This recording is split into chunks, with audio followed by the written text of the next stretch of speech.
น้อยบ่หอยโลเท่าไรดิโล200,000โอ้เอาในหาโลแม่เนาะหาโล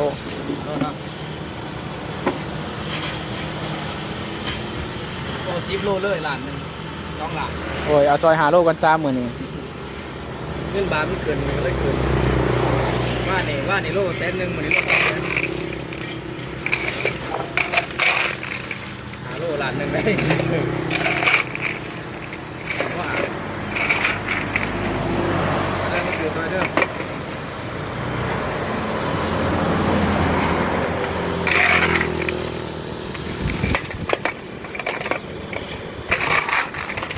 ซอยอันดู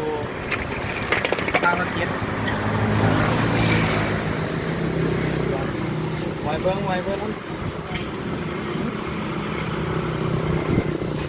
ได้เราบ่ค่าหาโลนี่ ได้